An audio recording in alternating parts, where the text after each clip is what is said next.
ನಮಸ್ಕಾರ ಸ್ನೇಹಿತರೆ, ಇದನ್ನು ಹಚ್ಚಿದರೆ ನಿಮ್ಮ ಕೂದಲು ಉದುರದೆ ಬೆಳೆಯುತ್ತಲೇ ಇರುತ್ತದೆ. ಮನೆಯಲ್ಲಿ ಸಿಗುವಂತಹ ಸುಲಭ ರೆಮಿಡಿ. ಸ್ನೇಹಿತರೆ, ಅದು ಯಾವುದೆಂದು ನಿಮಗೂ ಬೇಕಾಗಿದ್ದಲ್ಲಿ ವಿಡಿಯೋನ ಸ್ಕಿಪ್ ಮಾಡದೆ ಪೂರ್ತಿ ನೋಡಿ. ಕೂದಲು ನಮ್ಮ ವ್ಯಕ್ತಿತ್ವದ ಕಿರೀಟ. ಅದನ್ನು ಮಿನುಗುವಂತೆ ಆಕರ್ಷಕವಾಗಿ ಇಡುವುದು ಸೌಂದರ್ಯದ ರಹಸ್ಯ. ಸರಿಯಾದ ಆರೈಕೆ ನಿಮ್ಮ ಕೂದಲಿಗೆ ಜೀವ ತುಂಬುತ್ತದೆ. ಒಬ್ಬರೊಬ್ಬರ ತಲೆಯಲ್ಲೂ ಸುಮಾರು 1,60,000 ಕೂದಲುಗಳು ಇವೆ. ಗಂಡಸರಿಗೆ ಸುಮಾರು 90,000 ಕೂದಲುಗಳು ಇರುತ್ತದೆ.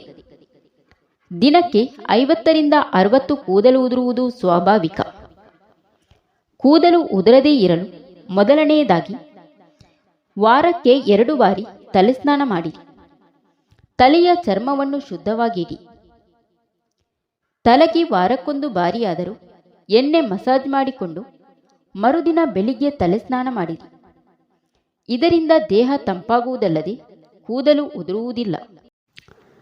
ಬೇಸಿಗೆಯಲ್ಲಿ ಕೂದಲನ್ನು ಹರಡಿಕೊಳ್ಳದೆ ಮೇಲೆ ಪೋಣಿ ಹಾಕಿ ಇಲ್ಲವೇ ಜಡೆ ಹಾಕಿಕೊಂಡು ಮೇಲೆ ನೀಟಾಗಿ ಕ್ಲಿಪ್ ಮಾಡಿರಿ. ಐರನ್, ಪ್ರೋಟೀನ್ ಹೇರಳವಾಗಿ ಇರುವಂತಹ ಪದಾರ್ಥಗಳನ್ನು ತಿನ್ನಬೇಕು. ವಾರಕ್ಕೆ 1 ಬಾರಿ ಆಲಿವ್ ಆಯಿಲ್ ಕಾಯಿಸಿ ಅದನ್ನು ತಲೆ ಕೂದಲಿಗೆ ಲೇಪಿಸುವುದರಿಂದ ಕೂದಲು ಪಳಪಳ ಹೊಳೆಯುತ್ತದೆ.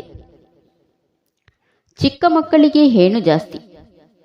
ಕೊಬ್ಬರಿ ಎಣ್ಣೆಯಲ್ಲಿ ಕರ್ಪೂರ ಪುಡಿ ಮಾಡಿ ಹಾಕಿ ಆ ಎಣ್ಣೆಯನ್ನು ಬಿಸಿ ಮಾಡಿ ತಲೆಗೆ ಹಚ್ಚಿ ಮರುದಿನ ಬೆಳಿಗ್ಗೆ ತಲೆ ಸ್ನಾನ ಮಾಡಿಸಿ.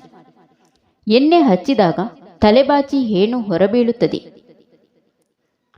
ಎಣ್ಣೆಯಿಂದ ಚೆನ್ನಾಗಿ ತಲೆ ಮಸಾಜ್ ಮಾಡುವುದರಿಂದ ರಕ್ತ ಸಂಚಲನದಿಂದ ತಲೆ ಕೂದಲಿಗೆ ಒಳ್ಳೆಯ ಆರೋಗ್ಯ ದೊರಕಿದಂತಾಗುತ್ತದೆ. ವಾರಕ್ಕೆ 1 ಬಾರಿಯಾದರೂ ತಲೆಗೆ ಮಸಾಜ್ ಮಾಡಿರಿ. ಐರನ್, ವಿಟಮಿನ್ BA, ಅಯೋಡಿನ್ ಎಲ್ಲವೂ ಕೂದಲಿಗೆ ಅತ್ಯವಶ್ಯಕ. ಇದರಿಂದ ಕೂದಲು ಚೆನ್ನಾಗಿ ಇರುತ್ತದೆ. ಇವುಗಳನ್ನು ಒದಗಿಸುವಂತಹ ಆಹಾರವನ್ನು ಸೇವಿಸಬೇಕು.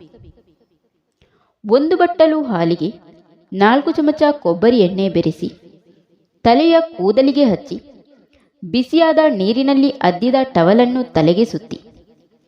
ಈ ರೀತಿ 10 ರಿಂದ 12 ಸಾರಿ ಬಿಸಿ ನೀರಿನ ಶಾಖ ಕೊಟ್ಟು ಅನಂತರ ಅರ್ಧ ಗಂಟೆ ಬಿಟ್ಟು ಸ್ನಾನ ಮಾಡುವುದರಿಂದ ಕೂದಲು ಉದುರುವುದು ನಿಲ್ಲುತ್ತದೆ ಮತ್ತು ಸೊಂಪಾಗಿ ಬೆಳೆಯುತ್ತದೆ. ಬಾದಾಮಿ ಎಣ್ಣೆ ಕೂದಲಿಗೆ ತುಂಬ ಒಳ್ಳೆಯದು. ವಾರಕ್ಕೆ 1 ಬಾರಿ ತಲೆಗೆ ಮಸಾಜ್ ಮಾಡಿದರೆ ಕೂದಲು ಚೆನ್ನಾಗಿ ಬೆಳೆಯುತ್ತದೆ. ಕಾಲು ಕಪ್ಪು ಮೊಸರು, ಅರ್ಧ ಟೀ ಚಮಚ ಕಡಲೆ ಹಿಟ್ಟು, 1 ಟೀ ಚಮಚ ಆಲಿವ್ ಆಯಿಲ್, ಅರ್ಧ ಟೀ ಚಮಚ ನಿಂಬೆ ರಸ ಹಚ್ಚುವುದರಿಂದ ಕೂದಲಿನ ಕಾಂತಿ ಹೆಚ್ಚುತ್ತದೆ. ಜೊತೆಗೆ ಕೂದಲು ಉದುರುವುದು ಕಡಿಮೆಯಾಗುತ್ತದೆ. ಕೊಬ್ಬರಿ ಎಣ್ಣೆಯಲ್ಲಿ ಕರಿಬೇವಿನ ಎಲೆಗಳನ್ನು ಹಾಕಿ ಕಾಯಿಸಿ ತಲೆಗೆ ಎಣ್ಣೆ ಬಳಸಿದಾಗ ಅದನ್ನೇ ಬಳಸಿದರೆ ಕೂದಲು ಕಪ್ಪಾಗಿ ಆರೋಗ್ಯಕರವಾಗಿ ಇರುತ್ತದೆ. Hair spray, gel, dye colour ಇವುಗಳನ್ನು ಅತಿಯಾಗಿ ಉಪಯೋಗಿಸಬಾರದು. ಮೆತ್ತೆ ಪುಡಿಗೆ ಸ್ವಲ್ಪ ನೀರು ಹಾಕಿ 1 ರಾತ್ರಿ ನೆನೆಸಿ ಮರುದಿನ ಸ್ವಲ್ಪ ಮೊಸರು ಬೆರೆಸಿ ತಲೆಗೆ ಹಚ್ಚಿ ಅರ್ಧ ಗಂಟೆ ಬಳಿಕ ಕೂದಲು ತೊಳೆದರೆ ತಲೆಹೊಟ್ಟು ಹೋಗುವುದು, ಕೂದಲು ಬೆಳೆಯಲು ಅನುಕೂಲವಾಗುವುದಲ್ಲದೆ ದೇಹಕ್ಕೆ ತಂಪನ್ನು ನೀಡುತ್ತದೆ. ಸಿಗರೇಟು ಸೇದುವುದು, ಚಿಂತೆ ಇವೆರಡು ಕೂದಲಿನ ವೈರಿ. ಇವುಗಳಿಂದ ಕೂದಲು ಉದುರುತ್ತದೆ. ಬೆಟ್ಟದ ನೆಲ್ಲಿಕಾಯಿಯನ್ನು ರುಬ್ಬಿ ಕೂದಲಿಗೆ ಲೇಪಿಸುವುದರಿಂದ ಬಿಳಿ ಕೂದಲು ಬರುವುದನ್ನು ತಡೆಗಟ್ಟಬಹುದು. ಕೂದಲನ್ನು ಹರಡಿಕೊಂಡು ಬಿಸಿಲಿಗೆ ಹೋದರೆ ಕೂದಲು ಒಡೆಯುತ್ತದೆ.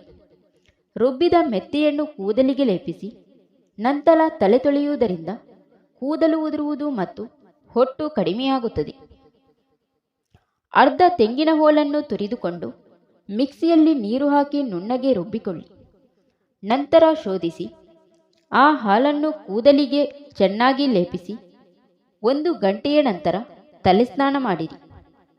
ಈ ರೀತಿ ತಿಂಗಳಿಗೊಮ್ಮೆ ಮಾಡುವುದರಿಂದ ತಲೆ ಕೂದಲು ಉದುರುವುದು ನಿಲ್ಲುವುದಲ್ಲದೆ ಕೂದಲು ಕಪ್ಪಾಗಿ ದಟ್ಟವಾಗಿ ಬೆಳೆಯುತ್ತದೆ. ತಲೆಗೆ ಚೆನ್ನಾಗಿ ಹುಳಿ ಮೊಸರು ಹಚ್ಚಿಕೊಳ್ಳಿ.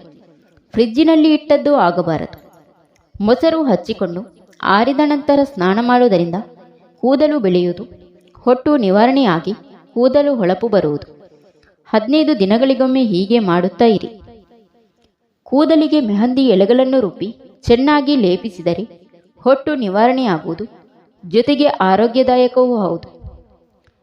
ತಿಂಗಳಿಗೆ 1 ಬಾರಿ ಮೊಟ್ಟೆಯ ಬಿಳಿಭಾಗ ಕೂದಲಿಗೆ ಲೇಪಿಸಿ ಆರಿದ ನಂತರ ತಲೆ ತೊಳೆದುಕೊಳ್ಳುವುದರಿಂದ ಕೂದಲಿಗೆ ರೇಷ್ಮೆ ಹೊಳಪು ದೊರಕುವುದಲ್ಲದೆ ಕೂದಲು ಉದುರುವುದು ನಿಲ್ಲುತ್ತದೆ, ಜೊತೆಗೆ ಕೂದಲು ಬೆಳೆಯುತ್ತದೆ.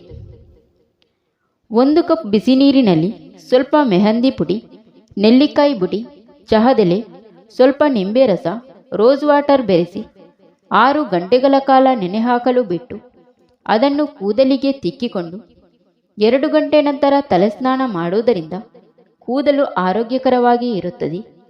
ಈ ರೀತಿ 15 ದಿನಗಳಿಗೊಮ್ಮೆಯಾದರೂ ಮಾಡಬೇಕು. 1 ಗ್ಲಾಸ್ ಬಿಸಿ ನೀರಿನಲ್ಲಿ 1 ಹಿಡಿಯಷ್ಟು ತುಳಸಿ ಎಲೆಗಳನ್ನು ಹಾಕಿ ಕುದಿಸಿರಿ. ಇದಕ್ಕೆ 2 ಚಮಚ ಚಹಾ ಸೊಪ್ಪು ಹಾಕಿ ಪುನಃ ಕುದಿಸಿ. ಕುದಿಸಿದ ನಂತರ ಈ ರಸವನ್ನು ಕೂದಲಿಗೆ ಲೇಪಿಸಿ ಅರ್ಧ ಗಂಟೆಯ ನಂತರ ಸ್ನಾನ ಮಾಡಿ. ಹಸಿ ಕೂದಲನ್ನು ಬಾಚಬೇಡಿ, ಇದರಿಂದ ಕೂದಲು ಉದುರುವುದು ಜಾಸ್ತಿಯಾಗುತ್ತದೆ. ತೊಡಕುಗಳನ್ನು ಕೈಯಿಂದ ಬಿಡಿಸಿ. ಬಾಚಣಿಗೆ ದಿನನಿತ್ಯ ಉಪಯೋಗಿಸುತ್ತೇವೆ. ಅದನ್ನು ಕೊನೆ ಪಕ್ಷ ವಾರಕ್ಕೆ 1 ಬಾರಿಯಾದರೂ ಸೋಪ್ ಪೌಡರ್ ಟೂತ್ ಬ್ರಷ್ ಒಳಗೆ ಸ್ವಚ್ಛಗೊಳಿಸಿ. ಹೊಟ್ಟಿನ ಸಮಸ್ಯೆ ಇರುವವರು 2 ದಿನಗಳಿಗೊಮ್ಮೆಯಾದರೂ ಬಾಚಣಿಗೆಯನ್ನು ತೊಳೆಯಬೇಕು. ಮಂದಾರ ಎಲೆಗಳನ್ನು ಚೆನ್ನಾಗಿ ರುಬ್ಬಿ ತಲೆಗೆ ಹಚ್ಚಿ 1 ಗಂಟೆಯ ನಂತರ ಸ್ನಾನ ಮಾಡಿದರೆ ಕೂದಲು ಉದುರುವುದಿಲ್ಲ. ಬಿಗಿಯಾಗಿ ಜಡೆ ಹೆಣೆಯಬಾರದು. ಚಿಕ್ಕ ಮಕ್ಕಳಿಗೆ ಪ್ರತಿನಿತ್ಯ ಎಣ್ಣೆ ಹಚ್ಚುವುದರಿಂದ ಅವರ ಕೂದಲು ಚೆನ್ನಾಗಿ ಬೆಳೆಯುತ್ತದೆ. 50 ಗ್ರಾಂ ಎಣ್ಣೆಗೆ 1 ಚಮಚ ಮೆಂತ್ಯ ಪುಡಿ ಬೆರೆಸಿ ಮಸಾಜ್ ಮಾಡಿ ಹೊಟ್ಟು ಮಾಯವಾಗುತ್ತದೆ. ತಲೆ ಕೂದಲು ಸೀಳಾಗಿ ಒಣಗಿದ್ದರೆ ಮತ್ತು ಕಾಂತಿಹೀನವಾಗಿದ್ದರೆ 1 ಮೊಟ್ಟೆಯ ಹಳದಿ ಭಾಗವನ್ನು 1 ಚಮಚ ಬಾದಾಮಿ ಎಣ್ಣೆ ಬೆರೆಸಿ ಕೂದಲಿಗೆ ಲೇಪಿಸಿ ನಂತರ ತಲೆ ತೊಳೆಯುವುದರಿಂದ ಕೂದಲು ಉದುರುವಿಕೆ ಕಡಿಮೆಯಾಗುತ್ತದೆ. 6 ಚಮಚ ನೆಲ್ಲಿಕಾಯಿ ಪುಡಿ, 4 ಚಮಚ ಮೊಸರು, 4 ಚಮಚ ನಿಂಬೆ ರಸ, 4 ಚಮಚ ಹಾಲು ಎಲ್ಲ ಬೆರೆಸಿ ಈ ಮಿಶ್ರಣವನ್ನು ತಲೆಗೆ ಹಚ್ಚಿ 40 ನಿಮಿಷಗಳು ನೆನೆಸಿ. ಇದರಿಂದ ತಲೆ ಹೊಟ್ಟು ಕೂದಲು ಉದುರುವಿಕೆ ಕಡಿಮೆಯಾಗುತ್ತದೆ. ಚಹಾ ಡಿಕಾಕ್ಷನ್ ಮಾಡಿ ಸೋಸಿ ಆರಿಸಿ ಅದರಲ್ಲೇ ತಲೆ ತೊಳೆಯುವುದರಿಂದ ಕೂದಲು ಉದುರುವುದು ನಿಲ್ಲುತ್ತದೆ. ತೆಂಗಿನ ಎಣ್ಣೆ ಜೊತೆ ಕರಿಬೇವಿನ ಎಲೆಗಳನ್ನು ಉರಿಯಲ್ಲಿ ಚೆನ್ನಾಗಿ ಕಾಯಿಸಿ ಆರಿದ ನಂತರ ಕೂದಲಿನ ಬುಡಕ್ಕೆ ತಾಗುವಂತೆ ಮಸಾಜ್ ಮಾಡಿ 2 ಗಂಟೆಯ ನಂತರ ಬೆಚ್ಚಗಿನ ನೀರಿನಲ್ಲಿ ತೊಳೆದುಕೊಂಡರೆ ಕೂದಲು ಕಪ್ಪವಾಗಿ ದಟ್ಟವಾಗಿ ಬರುವುದಲ್ಲದೆ ಹೊಳಪಿನಿಂದ ಕೂಡಿರುತ್ತದೆ. Thank you for watching. ಸ್ನೇಹಿತರೆ, ಇಂತಹ ಬ್ಯೂಟಿ ಟಿಪ್ಸ್ಗಳಿಗಾಗಿ ನಮ್ಮ ದಿವ್ಯಾಸ್ ಬುಕ್ಸ್ ಆಫ್ ಯೂಟ್ಯೂಬ್ ಚಾನಲ್ನ ಸಬ್ಸ್ಕ್ರೈಬ್ ಮಾಡಿಕೊಳ್ಳಿ. ವಿಡಿಯೋಗೆ ಒಂದು ಲೈಕ್ ನೀಡುವುದನ್ನು ಮರೆಯಬೇಡಿ. ಈ ವಿಡಿಯೋನ ಆದಷ್ಟು ಶೇರ್ ಮಾಡಿ.